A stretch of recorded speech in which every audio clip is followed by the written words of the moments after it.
Muchas gracias a todo el equipo Peonza por esta fantástica invitación para estar aquí. Muchas gracias a los que están aquí escuchándome. En esta ocasión voy a hablar de lo que es la lectura profunda y de las posibilidades que ofrecen los álbumes para ejercerla. La primera parte de mi discurso está destinada a las pantallas y la segunda a los álbumes como espejos.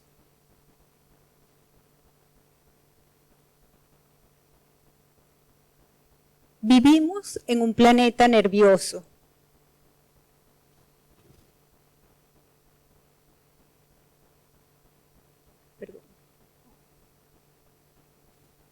Vivimos en un planeta nervioso. Así lo nombró Matt Haig, un escritor inglés que escribió un ensayo muy personal sobre las consecuencias devastadoras que tiene vivir bajo la política de shock.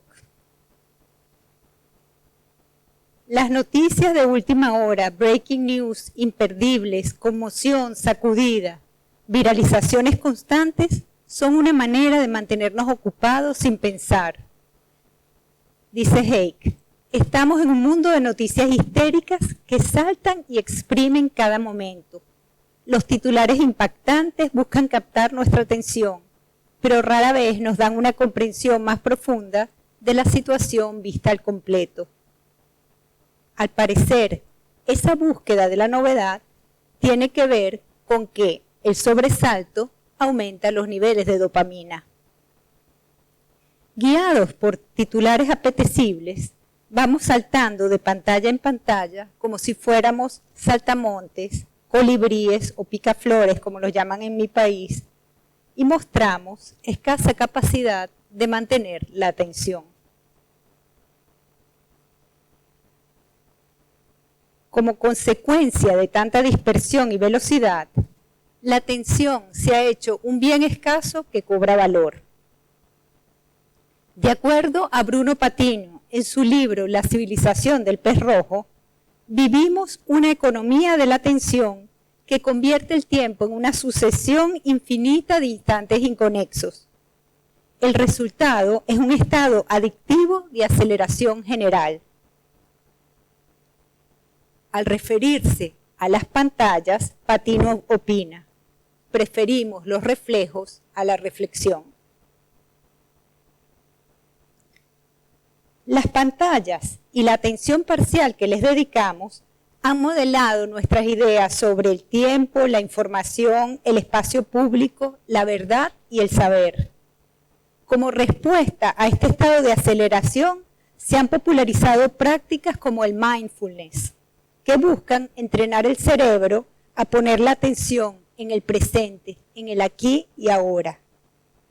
Una de las más curiosas es la moda del ayuno de dopamina, con una dieta a la que se someten los tecnólogos de Silicon Valley, que permanecen varios días sin estímulos exteriores para bajar sus niveles de dopamina. Y es así, la lectura literaria es una práctica social que está en permanente transición y la tecnología ha sido decisiva al marcar estas transiciones. Ya a finales de los años 70 del siglo pasado, la educadora Margaret Mead proponía observar a los niños lectores porque sabía que la forma en la que leían y los libros que se les ofrecían habían cambiado por efecto de la influencia del lenguaje televisivo. Hoy en día no podemos perder de vista lo que hacen los niños con las pantallas y no debemos dejar de preguntarnos cómo estas prácticas han ido transformando nuestra representación de la lectura y en particular de la lectura literaria. Sabemos, por ejemplo, que las nuevas formas de leer han generado nuevas habilidades. Las nuevas generaciones tienen mayor capacidad para el multitasking, es decir, mantenerse en varios canales a la vez con una atención parcial. Lo que se conoce como skinning y scamming en la lectura son prácticas de lectura habituales ligadas a la atención parcial. Skinning, leer para sacar la sustancia, scanning, darle un escaneo rápido a un texto para ver de qué se trata, la lectura en diagonal, la lectura rápida. Leer de forma profunda implica un ejercicio de atención que nos ayuda a contrarrestar algunos de los efectos negativos de la atención parcial. Es una especie de mindfulness, pero con la lectura. A mí, personalmente, cada vez me cuesta más sentarme a leer una novela. Para leer me tengo que preparar, me alejo de las pantallas, dejo el teléfono en otra habitación y me propongo no distraerme. Cuando lo logro, los beneficios son inmensos. Siento que he recuperado un estado mental perdido. Me encuentro nuevamente en casa. Como diría Mary Wolf, entro en ese segundo orden. Soy espectadora en el sentido que definieron teóricos de la lectura como Harding, Langer y Britton. He conseguido detenerme. He conseguido transportarme. En vez de surfear instantes, me he sumergido en un tiempo-espacio diferente. El de la lectura, el de la posibilidad. Al alejarme de las realidades sincopadas y fragmentarias que aparecen en la pantalla, entro en un orden autorizado. La narración transcurre de forma lineal, tiene un comienzo y un final. La lectura me ayuda a tolerar la ambigüedad, a desarrollar la paciencia para ver cómo el texto se va desenvolviendo, a esperar para saber si se van a cumplir o no mis expectativas. Si quiero, puedo detenerme y tomarme el tiempo para apreciar un giro o un matiz. Si quiero, puedo releer. Poco a poco, a medida en que avanza el pacto ficcional, voy encontrando un lugar donde habitar la ficción. Puedo tomar distancia o identificarme, o ambas. Subjetivamente elaboro significados. Distingo esos ecos que pueden iniciar un diálogo que atraviesa el tiempo. La lectura profunda, sostenida, embebida, me devuelve sosiego, me hace bien. En algún momento para mí dejó de ser una práctica natural o espontánea y se convirtió en una práctica autoprescrita, algo así como ir al gimnasio. Tengo que proponerme leer de esta manera, tengo que generar las condiciones, entrenar el músculo, como lo hacen los que meditan. La lectura literaria despierta el pensamiento a través de las preguntas que surgen entre líneas a medida que leemos. Las historias ayudan a la comprensión y muestran formas alternativas de estar y actuar en el mundo. Según los neurolingüistas, pensamos con palabras y organizamos nuestras experiencias de forma narrativa. La experiencia con la literatura, esas historias que se desarrollan con palabras en un lugar que no está ni aquí ni ahora, nos hace más inteligentes. Denis Sumara, en un libro titulado ¿Por qué leer literatura en la escuela todavía es importante?, argumenta que en la lectura literaria es donde mejor se estimulan los procesos cognitivos, incluyendo representar, imaginar e interpretar el conocimiento. En tiempos de fake news y polarizaciones, el ejercicio de leer profundamente literatura nos ayuda a pensar. Necesitamos a la lectura para imaginar soluciones y necesitamos la lectura para pensar antes de actuar.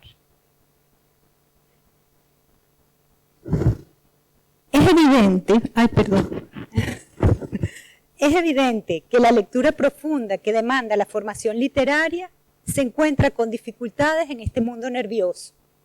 Me gustaría revisitar algunas cuestiones, mostrando los reveses y matices que las experiencias y las nuevas realidades plantean a la didáctica de la literatura.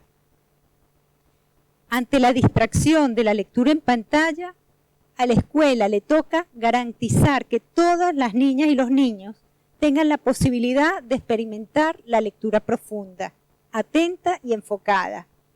me parece importante que incluyamos entre los objetivos de la educación lectora el de sostener la atención lectora. Hay que quitar mucho ruido. Se trata de propiciar momentos tranquilos para leer textos completos. Hay que ayudar a niños y niñas a ser resilientes, incluso ante los textos que se les resisten. Hay que ayudarles a ejercitar la paciencia necesaria para dejar que las historias se desarrollen, mostrarles que se necesita tiempo para mirar y saborear el lenguaje. Hay que favorecer situaciones en las que la relectura sea una práctica habitual. Hay que darle espacio a la duda y a la incertidumbre, porque ellas juegan un gran papel en todo proceso interpretativo.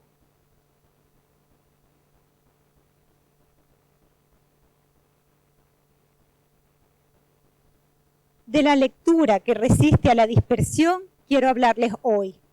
En otras palabras, ¿cómo podemos ir en la escuela de la dispersión a la atención?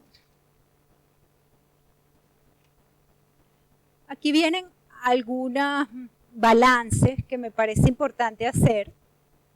Voy a pasar por ellos un poco rápido por el tiempo que tenemos, pero quisiera que quedaran.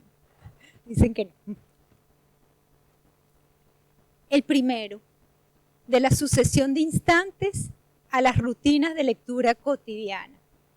Proporcionar un tiempo para leer en la escuela es una práctica necesaria y la mayoría de las escuelas están conscientes de esto y desde hace años en muchas escuelas se dan unos 15, 20 minutos diarios para la lectura individual, para reproducir la práctica social de lectura, de esa lectura íntima dentro del aula. En esto tuvo mucho que ver Aidan Chambers con su propuesta cuando dijo, si yo fuera ministro de Educación, haría obligatorio que todos los días se lea libremente en la escuela 20 minutos. Lamentablemente, este tiempo, como es libre, no siempre se usa de la mejor manera. En una investigación etnográfica que se hizo en Cataluña, hecha por Vanessa Matt, que quería ver qué se hacía durante este tiempo para leer. Y la investigación reportó que tanto los docentes como los niños leían redes sociales, intercambiaban mensajes, y se veía que una presencia de esta lectura sincopada, la navegación del instante, el picoteo lector, la lectura esta de colibrí. Este tiempo dedicado a la lectura, pienso yo que tenemos que tomar conciencia de que sea muy aprovechado. Mi sugerencia es que se lea en papel o con obras enteras, o con obras enteras en formato digital. En lugar del tiempo instantáneo, acelerado, el que no se detiene, la escuela tiene que introducir otro tiempo, un tiempo tranquilo, un tiempo respetuoso, un tiempo sin ruido. Del algoritmo a la recomendación. La función del mediador de guiar en la escogencia de lecturas para impulsar el progreso lector es fundamental. En lugar del algoritmo, que nos va ofreciendo contenidos similares a los que ya hemos deglutido, la recomendación de un mediador con intención de progreso puede hacer que los niños cambien de textos complacientes a textos resistentes que supongan retos para su interpretación. Una recomendación personalizada, pero donde el mediador tiene en la mirada esa escalera lector y esa idea de progreso, ayuda a la formación de un lector literario. Si bien Daniel Pennack ha defendido el derecho de los lectores a abandonar las lecturas que no les gustan, los maestros pueden alentar a continuar poniendo algunas condiciones. Puedes cambiar de libro, pero advertir, para este libro cuesta entrar, pero ¿por qué no lees hasta la página 15? Porque ahí es donde la cosa vas a empezar a ver que se pone buena, ¿no? Alentar a resistir, no dejar abandonar al primer momento, sino cultivar la resiliencia con los libros. Otro balance es el que va de la facilidad a la complejidad, que está muy relacionado con el anterior. Ante la facilidad de lectura de contenidos desechables y olvidables, la clase de literatura es el lugar para ensayar la dificultad, para atreverse con textos más complejos. Tauberon clasifica los textos complejos en dos tipos. Los textos resistentes, que son los polisémicos, esos que tienen muchos espacios de indeterminación y exigen una gran agencia del lector. Y los textos reticentes, que son ellos los que tienen más densidad intertextual o simbólica, con estructuras más elaboradas, con más alusiones, con un vocabulario que está más alejado del cotidiano.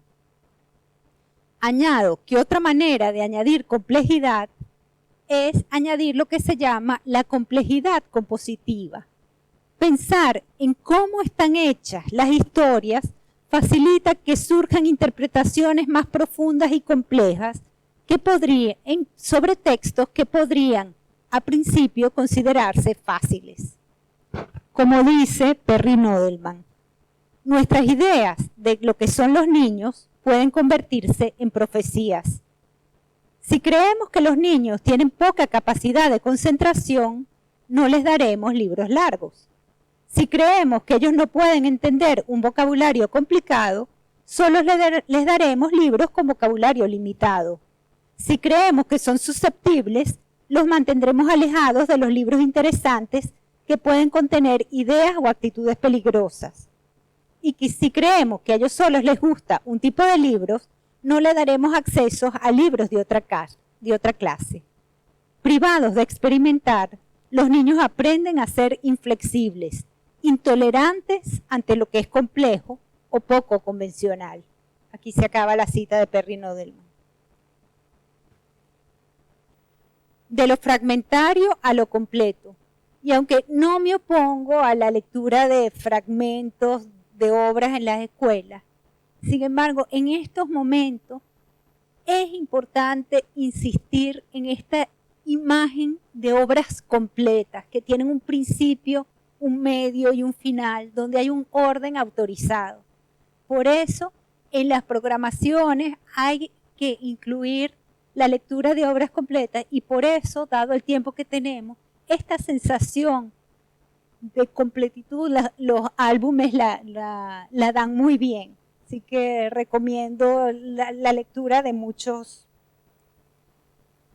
álbumes. Los lectores pueden buscar sentido cuando leen fragmentos, pero será un sentido truncado por el desconocimiento de todo lo que el texto propone para ser interpretado. El ver el texto como un algo cohesionado que ofrece de comienzo a fin un diálogo de voces, ideas y sensaciones diferentes, a veces contradictorias, que van desarrollándose y cobrando sentido a medida en que el lector las descubre y descarta, en el ejercicio de convertir ese libro en algo coherente. En esta también quiero hacer énfasis de la lectura a la relectura. Algunos autores han señalado que la lectura del colibrí disminuye nuestro deseo de releer. La lectura hipertextual es un camino siempre adelante, que no tiene fin. Los artefactos facilitan esta dirección. Rara vez se puede volver a transitar el mismo camino ya recorrido. Los libros, al contrario, son objetos materiales diseñados para releerse. Cuando los niños pueden volver atrás, ponen a prueba su memoria inmediata, lo que ayuda a su memoria a largo plazo. Si están de forma poco atenta sacando información de la pantalla, su memoria se hace evanescente y menos concreta. Expertos en la lectura digital, como Laura Borrás, que era eso antes de ser política, plantean que la didáctica de la hipertextualidad tiene que insistir en la relectura como una vía para la construcción de sentidos. Como decía Nabokov, un buen lector es un relector. Cada lectura es diferente y en cada relectura el texto muestra nuevos reveses. Cada lectura trae las huellas de las anteriores. Con cada relectura somos otro porque volvemos con otra memoria. Y como dice el escritor Antonio Muñoz Molina, es el lector el que abrevia los libros, quien los prolonga en su imaginación, quien los corrige en la memoria o en su olvido y los escribe de nuevo con cada relectura. Y hay algo que parece obvio cuando nosotros los mediadores compartimos libros con los niños, pero que no lo es tanto. Los mediadores, cuando seleccionamos un libro que queremos compartir, es porque probablemente lo hemos leído no una vez, ni dos, ni tres, sino muchas veces. Hemos cambiado con cada una de esas relecturas.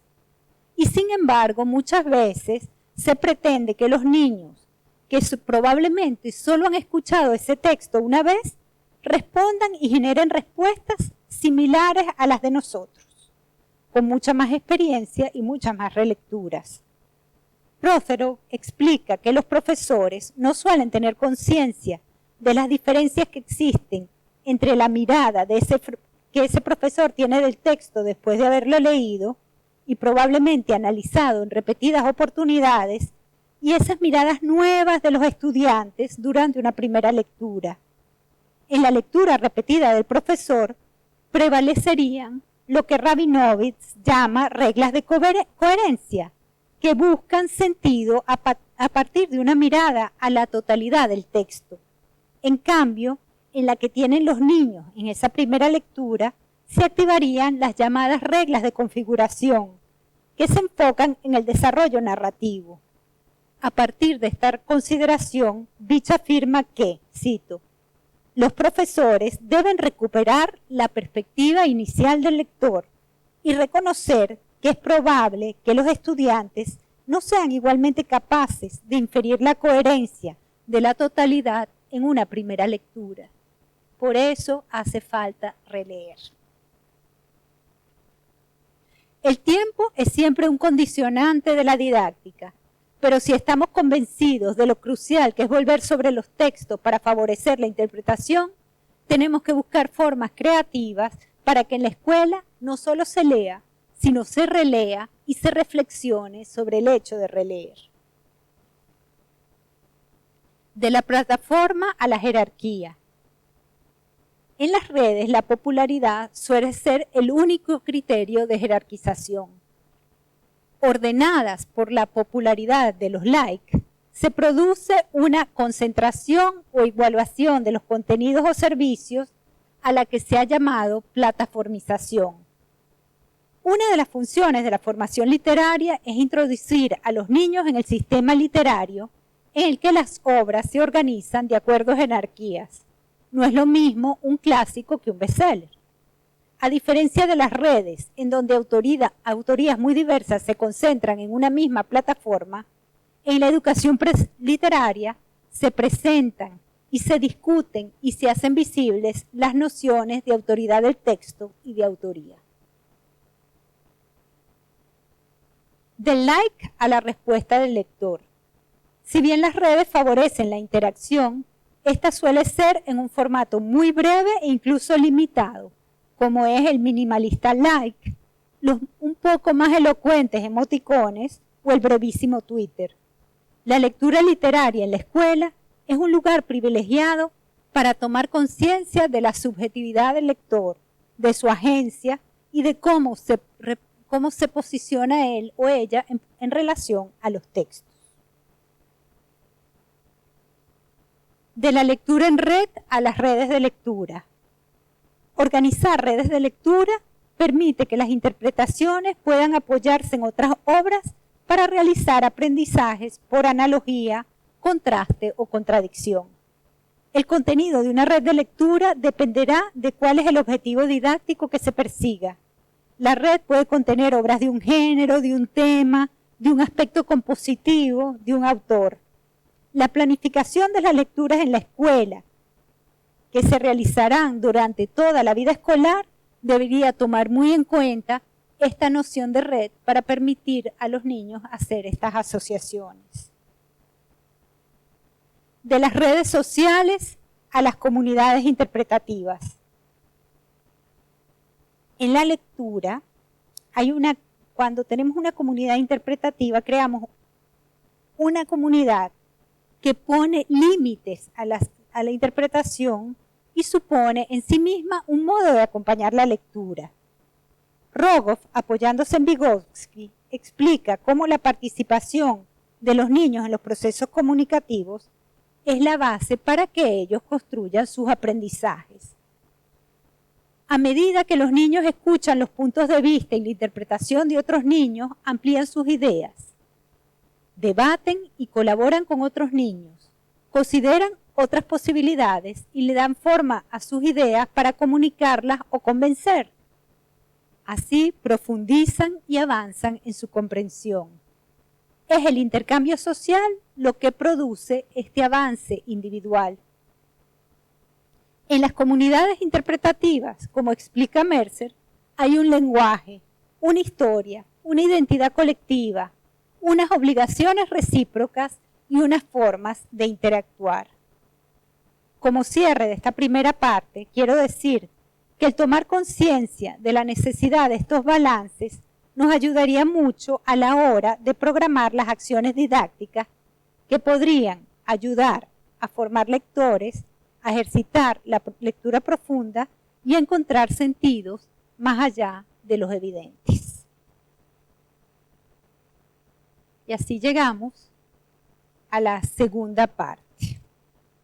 Una de las mejores maneras de ejercitar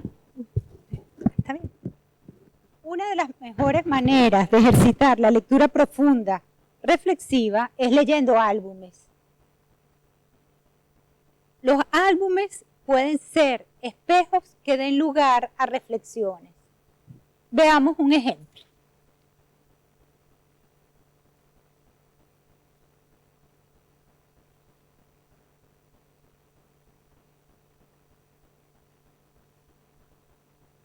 Ya lo vamos a ver.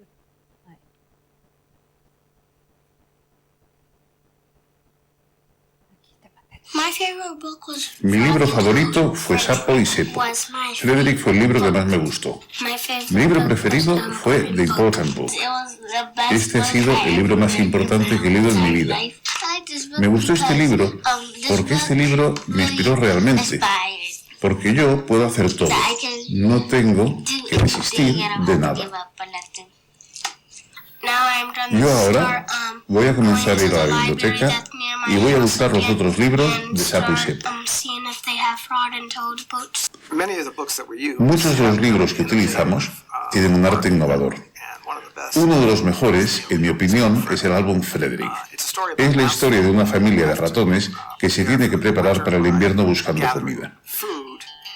Uno de los miembros de la familia, el ratón Frederick, parece estar sentado mientras los otros trabajan arduamente. Él dice que está juntando palabras y colores. Cuando se quedan sin comida, le preguntan a Frederick sobre sus palabras y colores. Y al final, él es un poeta. Nosotros cuestionamos si Frederick está trabajando realmente. ¿Ser poeta es un trabajo? ¿Será correcto que existan poetas y personas como yo, filósofos a quienes se les paga? Yo no traigo comida. Y como el invierno no andaba lejos, los ratoncitos empezaron a recoger maíz, nueces, trigo y paja. Todos trabajaban día y noche. Todos menos Frederick. Y como parecía medio dormido, le preguntaron con reproche: ¿estás soñando, Frederick? Pero Frederick dijo: oh no, yo estoy reuniendo palabras, porque los días de invierno son muchos y largos y se agotarán. Me gustaría que todos pensaran y dijesen si encuentran que Frederick trabajaba. Yo pienso que Frederick no trabajaba, porque mientras los otros ratones buscaban la comida y estaban de un lado para otro, Frederick estaba sentado sin hacer nada. Hay cosas que él ve y que guarda en su mente. Él escribió un poema especial para ellos y le tomó mucho tiempo recoger todas las palabras y todos los colores. Yo no estoy de acuerdo con Josh, porque si alguien no trabaja, no le debemos dar cosas, porque ellos no quisieron trabajar. Si ellos no cogieron la comida, no significa que ellos no merecen la comida. Ellos son todo familia, y la familia siempre se mantiene unida. ¿Podemos volver sobre este tema? Pienso que es realmente interesante. Porque Daniel dice que Frederick no trabajaba porque él solamente estaba allí acostado, solo se dedica a pensar. Pero Josh dice que Frederick sí trabajaba porque él dedicaba un tiempo a juntar todos los colores y las palabras para hacer el poema. ¿Quién esparce los copos de nieve? ¿Quién derrite el hielo? ¿Quién estropea el tiempo? ¿Quién lo hace bonito? ¿Quién hace brotar en junio la cuarta hoja del trébol? ¿Quién nubla la luz del día? ¿Quién enciende la luna? Frederick estaba recogiendo muchas cosas, pero los demás pensaban que él no ayudaba, porque ellos no conseguían ver las palabras. Pero él estaba realmente trabajando. Necesitaba de tiempo para seleccionar todas las cosas y hacer el poema, porque su poema era enorme. Pero tú dijiste que ellos no deberían darle comida a Frederick. Cambie de parecer.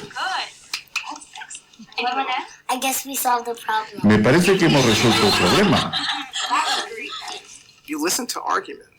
Tú escuchas el argumento y si alguien presenta un contraargumento que piensas que es válido, entonces dices, ok, voy a cambiar de opinión. Esto es filosofía.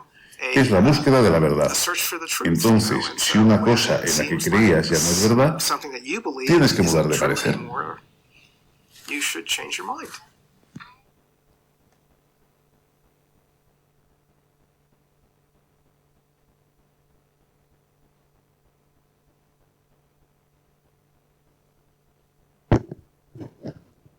Bueno, creo que con este video ha quedado ejemplificado cómo en estas comunidades interpretativas se generan reflexiones.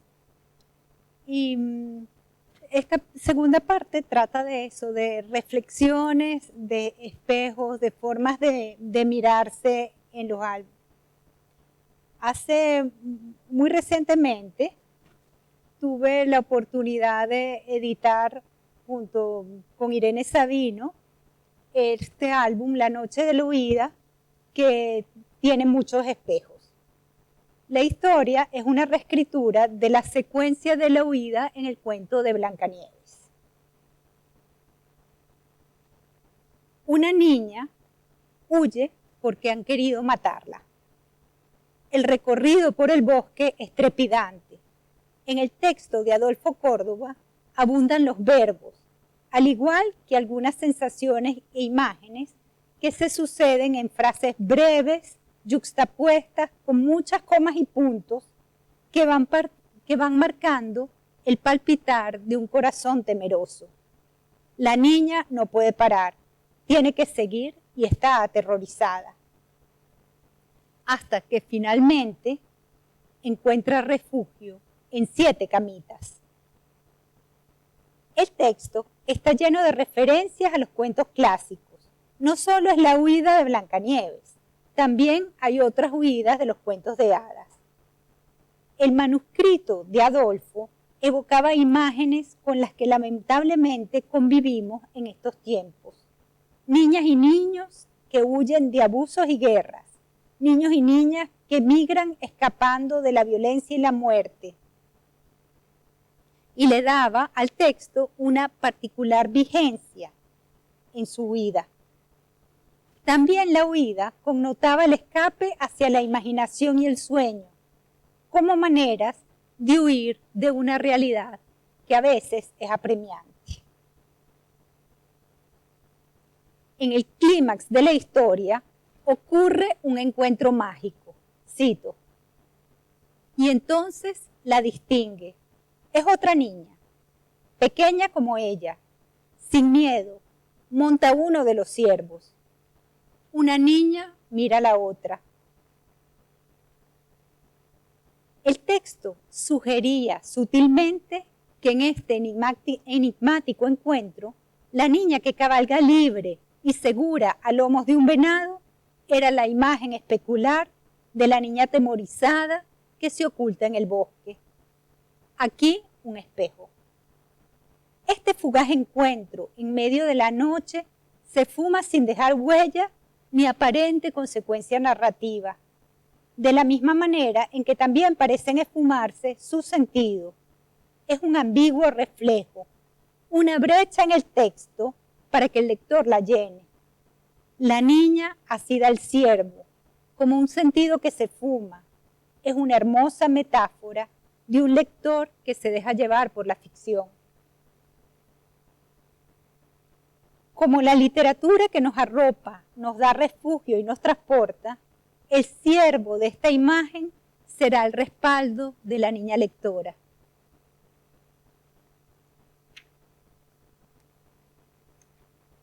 El proceso editorial es también, y yo diría que es sobre todo, un proceso lector. Al plantearnos editar La Noche de Luída, queríamos que las ilustraciones y la concepción total del libro también participara en ese juego especular de desdoblamientos de sentido y de desbordamientos. La historia se desbordaba reflejando imágenes de la tradición literaria y reflejaba de una manera ambigua la realidad. Queríamos sugerir significados, pero no queríamos sobreexplicar. Queríamos ahondar en esas brechas y conexiones que tan artísticamente Adolfo había forjado en su texto. Pensamos en Carmen Segovia para ilustrarlo porque pensamos que reunía una gran capacidad de narrar imágenes con una habilidad para planteamientos gráficos rotundos y sobrios que nos parecía acompañaban bien al texto también rotundo, pero muy expresivo, de Adolfo. Ahora pienso que también inconscientemente elegimos a Carmen por la particularidad temporal de sus imágenes, que por un lado aluden a una tradición y un pasado, y por la otra son de una modernidad evidente, lo que crea una sensación de tiempo muy particular que servía para las reflexiones que queríamos enfatizar. Durante el proceso editorial decidimos añadir estas páginas blancas al principio y al final. Son una subtrama ilustrada. Una niña contemporánea, a quien parece que la persiguen, encuentra finalmente el refugio en un libro, y ese libro es Blancanieves. Aquí, un espejo más. También decidimos incluir el troquel que conecta las páginas, que conecta los dos mundos.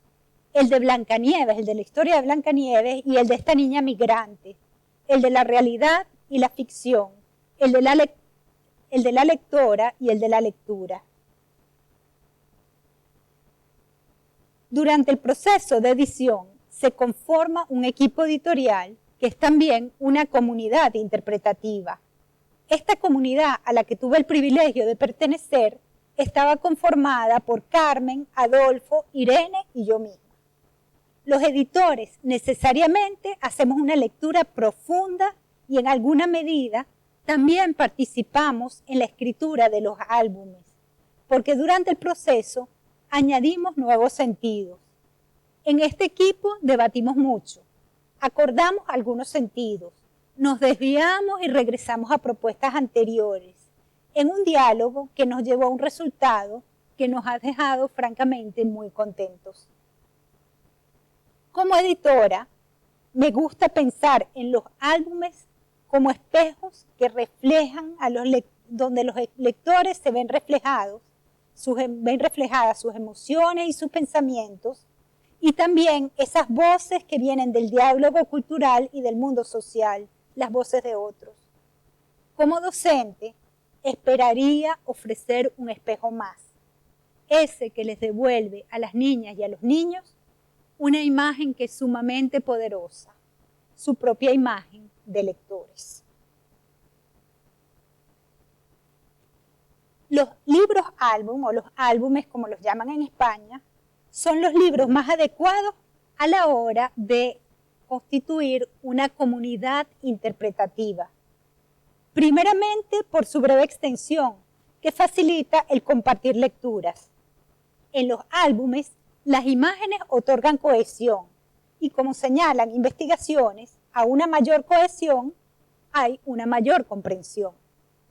Un álbum es texto, imagen, soporte y un lector que lo manipula, lo lee y a veces hasta lo muerde. La relectura está implicada en el mismo soporte. Hay un aspecto material, corporal, en la experiencia de leer un álbum, en el gesto que se ajusta al ritmo de la historia. Y este aspecto rítmico es muy importante. Ha sido desarrollado por el psicoanálisis para hablar del arte. El ritmo, ese ritmo que está en las pulsaciones del útero es el que crea ese espacio intermedio que el psicoanálisis y especialmente Winnicott han llamado como un espacio de transición, que es el espacio para el juego, para el arte. Y el ritmo en el álbum tiene un papel fundamental. Dice un psicoanalista, Alberto Conexis, el ritmo supone un regreso, una repetición, una especie de circularidad capaz de oponerse a la diseminación y a la dispersión. El arte, y en este caso el álbum, reproduce el espacio temporal del embarazo avanzado. Eso digo yo, una realidad rítmica en un espacio fijado y estrecho. Siri Husbeth, la escritora noruega, dice, cuando escribo, cada oración del libro y el libro como un todo tienen un ritmo. Son latidos sentidos que me guían cuando escribo. Sé que se requiere un estado de relajación concentrada y una apertura absoluta a lo que pueda suceder. Ese estado de relajación concentrada es el que esperamos que tengan los niños cuando leen álbumes. Los álbumes, con su diversidad de formatos, su mecánica tangible, la manera en que comprometen el cuerpo, pueden ayudar a construir sentido. Por otra parte, está la complejidad que contienen, que es producto de sus características. Simultaneidad, dialogismo y discontinuidad son características intrínsecas al lenguaje del álbum. Su esencia multimodal permite introducir ciertas complejidades narrativas que no serían posibles en los libros que son solamente texto. Ironía, parodias, contrapuntos, introducción de narradores posmodernos, citas, homenajes, fragmentación, entre otros elementos, son más fácilmente comunicables en esta sinergia de texto e imágenes. En este sentido, el álbum ha sido uno de los lugares de experimentación literaria y estética, tanto a nivel del juego con el objeto libro, como con las estructuras narrativas clásicas, las convenciones y últimamente con las temáticas, que tradicionalmente habían sido destinadas a los niños. Seguramente toda esta experimentación y este desenfado se debe a sus orígenes populares y al hecho de haber nacido alejado de los circuitos escolares. Aún hoy sigue siendo un espacio caracterizado por la variabilidad, la heterogeneidad y la hibridación, y esto lo convierte en uno de los medios más atrayentes para experimentar lo que actualmente se conoce como literatura crossover, literatura que no tiene edad. O sea, los álbumes han dejado de ser libros para niños pequeños y son libros sin edad. Pueblo frente al mar es uno de estos álbumes. Está escrito por Joanna Schwartz e ilustrado por Sidney Smith. El álbum narra bellamente en primera persona la vida cotidiana de un niño cuyo padre trabaja en una mina de carbón. El texto remite constantemente a ciclos que contrastan el día y la noche, las estaciones del año que se van sucediendo, el paso de la niñez a la adultez y la muerte, de la claridad a la oscuridad y de arriba a abajo. Oigamos la voz de este narrador. Desde mi casa veo el mar. Es así. Casa, camino, verde, mar. Y luego el pueblo que se extiende hacia acá y hacia allá. Mi padre es minero. Trabaja bajo el mar en las minas de carbón. Es así. Todo el álbum está compuesto de secuencias que se organizan rítmicamente. Aquí el poder del ritmo. Casa, acción, mar. El protagonista ofrece una mirada amable, amorosa y contemplativa de su realidad y de su vida, del mar, de sus cambios, de la vida cotidiana con amigos y familias, aunque todo está un poco desvencijado. Pero siempre en este ritmo acaba con un estribillo recurrente, un estribillo doloroso. Y bajo ese mar está mi padre. En la oscura galería cava y saca carbón. Y bajo ese mar está mi padre. En la oscura galería cava y saca carbón.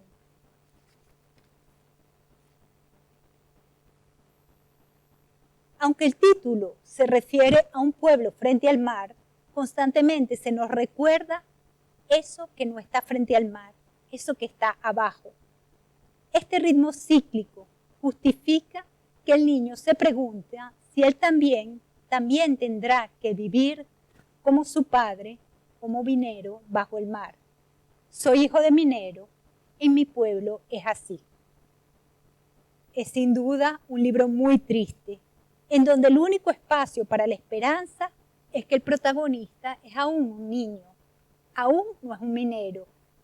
Es sin duda un pequeño margen de maniobra al que nos aferramos los que pensamos que las cosas pueden cambiar.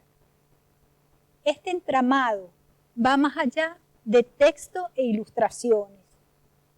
Incluyen lo que crean ambos con su sinergia, un ritmo casi mántrico, una atmósfera que transmite una valoración de los espacios y de los afectos unidos a un lugar a pesar de la precariedad. Me sorprende la capacidad de este libro de emocionar. Y como dice Lucy Nussbaum, la emoción es un tipo de pensamiento. Las emociones son parte de la búsqueda de sentido. Ellas mismas son interpretación. Y no estoy hablando de esa manía que nos ha dado desde hace años de clasificar las emociones. No es de eso de lo que hablo. Pueblo frente al mar es una historia emocional. No es un libro que denuncie abiertamente las condiciones inhumanas de los mineros, pero creo que es un libro que nos hace sentir con ese narrador, nos hace empáticos y en este sentido podría ampliar lo que Macarena García, en un libro muy reciente que les recomiendo, se denomina Repertorios éticos en los libros infantiles. Es un libro que puede hacernos pensar sobre nuestros propios condicionamientos tan determinantes como simplemente el lugar donde nacemos. Y los privilegios, también pensar sobre los privilegios que damos por sentado. Es así, dice el libro. Desde una perspectiva filosófica, el libro plantea preguntas sobre el destino y sobre si existe libertad de elección. Estos son el tipo de destellos y reflejos que pueden desprenderse de la lectura de un álbum. Como este mar, este es un álbum también que puede ser un espejo donde mirarnos. Una lectura profunda podría propiciar que los lectores generen sus propias reflexiones. Tal vez sea posible construir y reconstruir sentidos. Y esto, por supuesto, en compañía de otros es más fácil. Iluminado por las lecturas de los demás, el texto releído se transforma en materia vibrante como este mar. La discusión literaria es una herramienta de mediación en la que se puede interrogar la ideología del texto, la propia y los repertorios emocionales y éticos que se incluyen en los libros.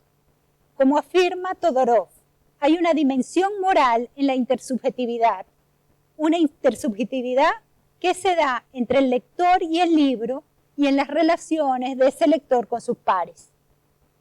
En estas conversaciones, cada respuesta expresada puede ser una oportunidad para continuar elaborando sentido con los otros. Las respuestas más esperables y las más inesperadas, las emotivas y las reflexivas, las que iluminan y las que opacan, las obvias y las originales.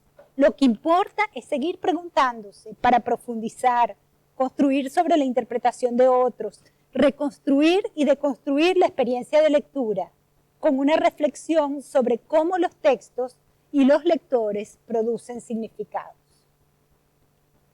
Veamos esto en la práctica. Quiero contarles sobre una experiencia que demuestra empíricamente las ventajas de leer y discutir álbumes. Las talpetas, los topos en catalán, eran un grupo de lectores que eligieron este nombre en homenaje al álbum, el topo que quería saber quién le había hecho esto en su cabeza. Las talpetas han aparecido en televisión, fueron invitadas a la universidad a contar su experiencia a los estudiantes de magisterio y han participado en actividades profesionales como estas. La historia de estos lectores expertos es ilusionante. Hace unos años, mi colega de Gretel, Lara Reyes, fue designada para trabajar durante 4 años con un grupo de niños en situación de marginalidad social. Lara comenzó a ser maestra de las talpetas cuando estaban en 3er grado. En general tenían muchas dificultades con la lectura y la escritura. Durante 4 años, Lara impulsó una intervención educativa de largo recorrido con resultados espectaculares y demostró cómo es posible ayudar a los niños a hacerse lectores interviniendo de forma acertada y sostenida en el tiempo. El componente principal de esta intervención fue la lectura y discusión de álbumes. Las talpetas tenían acceso a una excelente y escogida biblioteca de aula en la que predominaban los álbumes. Contaban con un tiempo y un espacio confortable para leer. La experiencia con los álbumes, las interacciones con Lara y con los espacios de lectura fueron reflejando la imagen de ellos mismos como lectores expertos, personas con acceso y derecho a apropiarse de la cultura escrita y de visitar los espacios dedicados a estos lectores.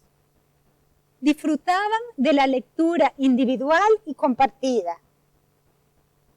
Y también Lara les leía en voz alta algunos clásicos como El Jardín Secreto, Peter Pan o Pippi. Visitaban librerías y bibliotecas y conversaban con autores, ilustradores y editores. Aquí están hablando con Irene. Como eran lectores que tenían espacio, como eran lectores, tenían acceso a los espacios de lectura, librerías, bibliotecas y editoriales. Pero tal vez lo más importante, hablando de espejos, es algo a lo que Lara siempre estuvo atenta. Quería que las talpetas se sintieran parte de ese colectivo ubicuo que son los lectores. Cada una de las acciones estaba pensada para que les devolviera una autoimagen lectora. Eran lectores expertos y dentro de la clase había un mural que les recordaba la cantidad de libros que habían leído y discutido. Por ejemplo, al comenzar 5º grado, Nicole, la mejor lectora, había leído 57 álbumes y 23 novelas. Pero Dani, uno de los lectores más débiles, no se quedaba atrás. Había leído 32 álbumes y 10 novelas. 8 le habían sido leídas por Lara. Las talpetas tenían ahijados de lectura, pues como lectores tenían que iniciar a otros en estas prácticas. son el tema de la tesis doctoral de Lara, en la que, a través de ver el progreso en las respuestas lectoras del grupo, se demuestra que una intervención educativa continua y sistemática y con objetivos claros puede dar un golpe de timón y llevar el barco a buen puerto. El último mes en que Lara fue profesora de las talpetas, porque ya estaban en 6º grado y pasarían a secundaria, me invitaron a participar en una de sus conversaciones literarias. Leímos el cuento de Ray Bradbury titulado La bruja de abril, la historia de una bruja adolescente que tiene muchos deseos de enamorarse y que por eso decide meterse en el cuerpo de una joven campesina llamada Anne. Así puede experimentar el amor de Tom. Ceci desafía a su familia, que quiere que sea una bruja, y está dispuesta a perder su condición mágica con tal de experimentar su primer enamoramiento. Es importante insistir en que hasta este momento solo habían discutido álbumes. Este era el primer texto sin imágenes que discutían. También es preciso indicar que antes de comenzar la conversación habían releído el cuento 3 veces. La primera en su casa, la segunda con preguntas en clase, habían leído en voz alta, y la tercera lectura la realizaron conmigo con la consigna de buscar en el texto esas frases con las que se quedarían, esas frases que se llevarían a su casa por bonitas. La discusión de las talpetas duró casi 2 horas. Los niños no quisieron salir al patio y querían quedarse conversando. Durante la discusión, Lara y yo les hablamos de haber estado enamorada. Dudamos con ellos de quién era el protagonista, que fue uno de los aspectos que más se discutieron. El protagonismo ligado a la focalización. En este pequeño fragmento de vídeo que quiero mostrarles, aparecen muchas de las cuestiones del proceso lector, la mediación y la elaboración colectiva de sentido. Les pido paciencia, este es un pequeño fragmento de 7 minutos de una discusión que duró 2 horas. No sé si están de ánimo, pero creo que da curiosidad verla.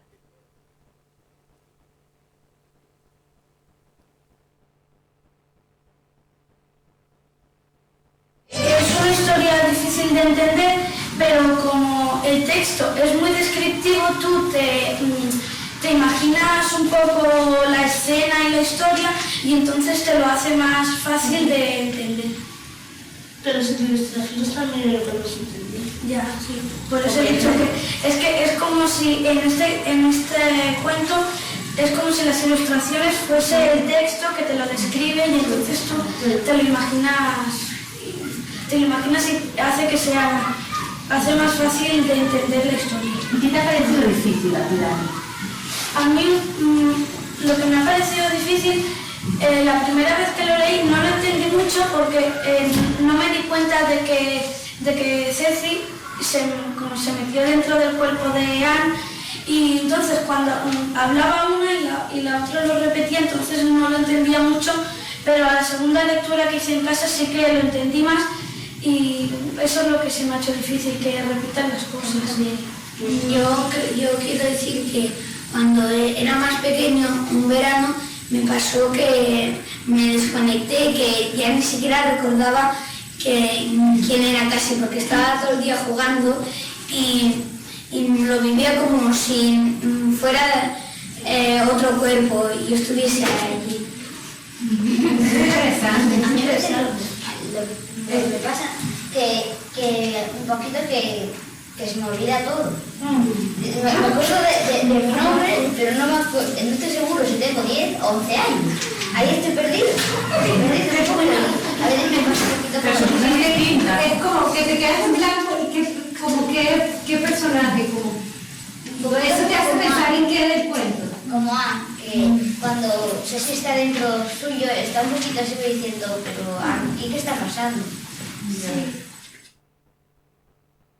Y si vosotros fuerais Ceci, esta idea final de ella de que ella renunciaría, ¿no? Que decía antes de no volver a ser nunca más una piedra, o sea, piensas que es tan fuerte lo que ella siente como, o sea, si vosotros estuvierais en su papel, ¿eso crees que os podría pasar de renunciar a su condición de bruja, a uno de su poder? Es ese, de poder ser, pues, ser la gota que luego ella vivió. Sí. Si lo quisiera, de verdad, sí.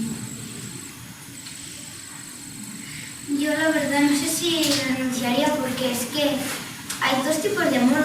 Amor a la familia también y amor a Tom. Pero es que yo no sé si ella lo quiere hasta tal punto para poder renunciar a bruja porque yo la verdad quiero mucho a mi familia porque no sé, toda la vida con ella, ellos me han cuidado, pero la verdad, claro, yo ahora mismo no sé si lo quiere tanto, no sé si, claro, yo nunca he vivido nunca eso, no sé si lo quiere tanto que sería capaz de dejar a su familia.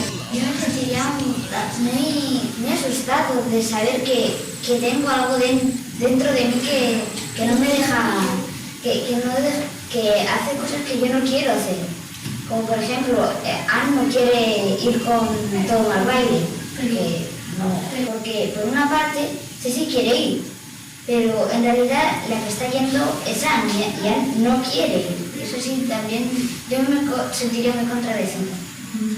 Salvador, yo pienso igual que Adrián, pero me sentiría agobiada por la Ceci con esto, lo otro, me sentiría agobiada. Yo me sentiría, como han dicho Salvador y Adrián, y también un poco avergonzado, porque ir al baile con alguien con quien no quiero ir, pues a veces te puede dar un poco de vergüenza, creo yo. Ha habido muchos sentimientos que puede provocar esa situación. Yo iba a decir lo que he hecho también. Yo me sentiría impotente porque, bueno, por un poquito lo que ha dicho el Adrián, pero impotente y frustrada porque saber que en cualquier momento tener algo dentro que es como perder el control de tu cuerpo, yo me sentiría como si no fuera nadie porque realmente pues, ahora mismo con Ceci dentro no es nadie porque ella no puede actuar ni puede hacer nada para impedirlo, solo cuando Ceci se va. Pero pues yo estaría, la verdad, más que enfadada pues, con esa impotencia de saber que yo no puedo hacer nada, que me puede hacer lo que quiera, que ya no soy yo, ya no soy nadie y que otra persona o otra bruja está tomando el control de mi cuerpo. ¿Y por qué no retomamos la pregunta de Talía? Porque creo que tiene mucho que ver con esto sobre el protagonismo. Es como si las dos estuvieran metidas dentro y fueran como las protagonistas de la historia de la bruja de Abril. Pero yo no estoy tan de acuerdo con eso, aunque estén las dos en un mismo cuerpo, la que empieza toda la trama es Ceci. Y después la que controla a Anne es Ceci. Mucho y he llegado a la conclusión que yo creo que Ceci, como ha dicho Adrián, es la protagonista. Porque sí que es la que lleva la historia es Ceci, pero Ceci está dentro de Anne. Y entonces eso te lía un poco para ver quién es la protagonista, pero como acabo de decir, Ceci es el centro de la historia, es la que lleva la historia y lo que hace las cosas para que la historia continúe su curso. Y entonces yo creo, como Dani y Adrián, y para argumentar una cosa, quiero decirle a la Bella que imagínate que la historia estuviese explicada desde la primera persona de Ceci. Sería en la que más se parecería, porque si estuviese explicada desde el punto de vista de Anne, la historia sería muy diferente, porque la Ceci entonces sería una persona cruel y malvada que la ha hecho sufrir mucho. Y estoy de acuerdo con ella de que Ceci y Anne pueden ser las protagonistas porque es que están como en un mismo cuerpo. Pero después cuando habla de Dani Pérez y ha dicho eso de que la Ceci también es la que más, la que habla y eso, también me ha hecho pensar y ahora no sé, puede ser que Ceci sí sea más la protagonista. Pero...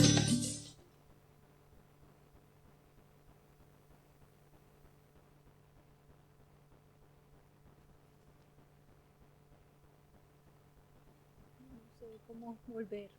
Escape.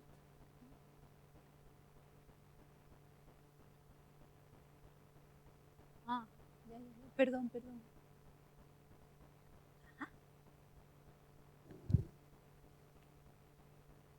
Bueno, algunos puntitos rápidos que podrían desarrollarse al observar esta discusión literaria.